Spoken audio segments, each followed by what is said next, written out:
মুসলিম জামাত কানাডার 3 দিনব্যাপী বাৎসরিক জলসা অনুষ্ঠিত হয়ে গেল ইন্টারন্যাশনাল সেন্টারে। 2014 এর 20 জুন হতে 22 জুন পর্যন্ত এই মহতী জলসা অনুষ্ঠিত হয় মিসিসাগায়।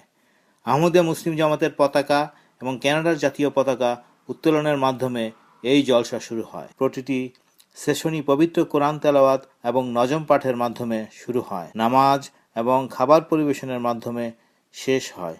প্রতিবারের মতো এবারও অনেক সম্মানিত অতিথি এ জলসায় আমন্ত্রিত হয়ে আসে। তাদেরকে বিশেষ ডিনারের মাধ্যমে আপ্যায়ন করা হয়। Well, certainly when we're listening to the speakers talk about peace and universal peace, love for all, hatred for none. Myself, Tiger Ali Singh, would like to congratulate Ahmadiyya Muslim Jamaat on their 38th convention. It's a triumph in itself. I was actually very, very impressed, not just by looking at everybody else, the spirit of brotherhood and everything else, but it was very spiritual and uplifting for me as well. It was my first time, but it's not the last time. I'll be here every year. Nazim registration Tariq Mahmud সাহেব বলেন, আমরা জলসায় অংশগ্রহণকারী সকলের registration করেছি এবং এই তথ্যসমূহ পরবর্তী জলসার পরিকল্পনার সহায়ক হবে। জলসায় সুষ্ঠুভাবে আসা এবং যাওয়া এবং সকলের নিরাপত্তা ব্যবস্থা করা এই কঠিন কাজটির দায়িত্ব ছিল মজলিস খুদ্দামুল আহমদিয়া কানাডা। প্রায় 2600টি গাড়ির সুষ্ঠুভাবে পার্কিংয়ের ব্যবস্থাও তারা করে।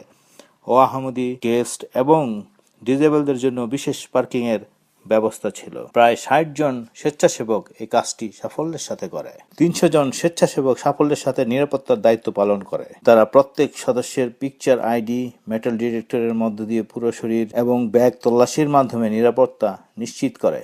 এমটিএ কানাডা পৃথিবীর কোনায় কোনায় অবস্থানরত দর্শকদেরকে অফিসিয়াল ইউটিউব চ্যানেলের মাধ্যমে এবং টুইটারের মাধ্যমে কানেক্ট করে।